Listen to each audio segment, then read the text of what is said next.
Bonjour et bienvenue, voici notre tour d'horizon économique, géopolitique et surtout boursier aujourd'hui. Nous sommes le jeudi 19 décembre et pour comprendre comment tourne la planète finance qui vient de se faire secouer, c'est sur l'incorruptible et nulle part ailleurs. Et la thématique du jour, ce sera: est-ce que la Fed a décidé de torpiller le Trump Trade ? Oui, une chute de 3% des indices US, on n'avait pas vu ça depuis début août. Et encore à l'époque, c'était pour une raison exogène, une explosion de volatilité au Japon, une sorte de blip sur le carry trade yen-dollar. Hier soir, évidemment, rien à voir. C'est Jérôme Powell qui a littéralement balancé un seau d'eau froide sur un moteur chauffé au rouge, un moteur boursier qui était au bord de l'emballement avec, je vous le rappelle quand même, pas moins de 8 records battus par le Nasdaq au cours des 11 séances précédentes. Bon, j'avais aussi expliqué qu'on avait inversement 9 séances de baisse sur le Dow Jones sur une série de 11. Et mercredi soir, eh bien, on a eu une 10e séance de baisse pour le Dow Jones. Et avec moins 2,5%, il a perdu autant en une seule séance qu'au cours des 6 précédentes. Et surtout, eh bien, il n'existe pas de précédent d'un Dow Jones qui recule durant 10 séances consécutives. Il y a donc dans le marché américain des zones de fragilité. Et là, on peut dire que la secousse qu'a créée Jérôme Powell a fait se fissurer littéralement l'édifice boursier. L'onde de choc atteint également la bourse de Paris. Il y avait pas mal de choses en jeu mercredi. La préservation des 7350 par le CAC 40. Bon, eh ben aujourd'hui, on le retrouve 100 points plus bas, donc il y a bien un signal baissier validé à Paris. L'euro qui venait une nouvelle fois tester l'important support des 1,0465 qui remonte à 2022, eh bien, il a littéralement été pulvérisé avec un euro perdant à un moment jusqu'à 1,4%. On a vu 1,0345 au plus bas avant de remonter aux alentours de 1,0380. Alors on peut se demander, oui, mais qu'est-ce qui a pris à Jérôme Powell de balancer le seau d'eau froide sur Wall Street? Ce qui a tétanisé les marchés, c'est son évocation d'une inflation qui demeurait un peu collante, l'économie qui reste robuste.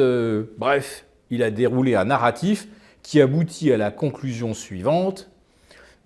C'est plus la peine de rêver ni à 4 ni à 3 baisses de taux en 2025. Il y en aura peut-être 2. Et vous avez déjà aujourd'hui une poignée de membres de la Fed pour expliquer qu'il pourrait très bien y en avoir une seule ou pas du tout. D'ailleurs, il y a un membre de la Fed qui pense qu'il n'y aura rien en 2025. Donc, évidemment, c'est un revirement brutal des perspectives pour l'année prochaine.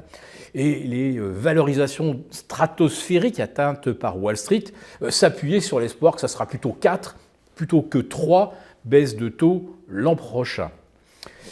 On a donc vu le Nasdaq rechuter brutalement depuis les 20 000 points et retomber rapidement aux alentours des 19 300. Le S&P 500, lui, il a chuté de près de 3% avec 95% de ses composantes dans le rouge et surtout une perte moyenne de près de 5% pour les 8 fantastiques qui sont aujourd'hui rebaptisés les Batman. Alors le B maintenant c'est pour Broadcom, le N c'est pour Nvidia et le T bien sûr c'était pour Tesla. Les autres restent les mêmes, Google, Amazon, Meta, etc.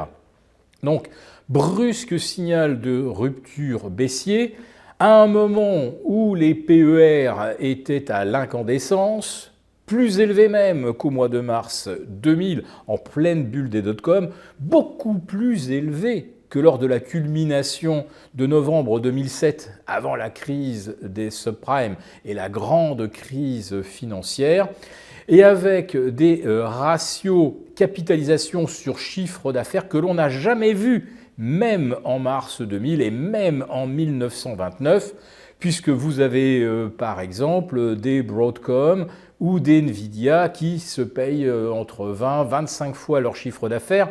Et quand on regarde par exemple un titre comme Palantir, on est à 50 fois le chiffre d'affaires, PER de 300. Bref, ça n'a effectivement plus aucun sens. Donc il suffisait à Jérôme Powell de dire des paroles qui fâchent pour que le marché se mette à corriger. Mais j'en reviens au titre. Est-ce que M. Powell a décidé de torpiller le Trump Trade? Parce qu'il aurait très bien pu défendre une thèse tout à fait différente. Il y a des pressions déflationnistes qui viennent de Chine. Certes, il y a aujourd'hui des petites pressions sur les services aux États-Unis, mais les produits importés de Chine sont en train de baisser. La force du dollar, qui a déjà repris plus de 7% par rapport à l'euro, c'est également déflationniste. Un dollar qui a un meilleur pouvoir d'achat, c'est des produits importés moins chers. Donc s'il a décidé de parler du risque inflationniste, sans évoquer même les signaux de ralentissement économique au niveau du marché de l'emploi et surtout des offres d'emploi, c'est donc un choix bel et bien délibéré. Et il est tout à fait logique de se demander pourquoi cela survient exactement à un mois de l'investiture de Donald Trump. Nous avons conçu à votre attention un rapport spécial que vous obtiendrez gratuitement en cliquant dans le lien en description de cette vidéo. Un rapport spécial qui analyse toutes les conséquences économiques, financières et patrimoniales. Et bien sûr, ce rapport vous offre également des mesures, des initiatives à mettre en place très rapidement pour protéger votre épargne, celle de vos proches. Tout ça donc dans un rapport gratuit que vous obtenez en cliquant en bas de cette vidéo. Merci beaucoup d'avoir regardé cette vidéo. N'hésitez pas à réagir dans les commentaires ou à liker et partager cette vidéo si le contenu vous a plu.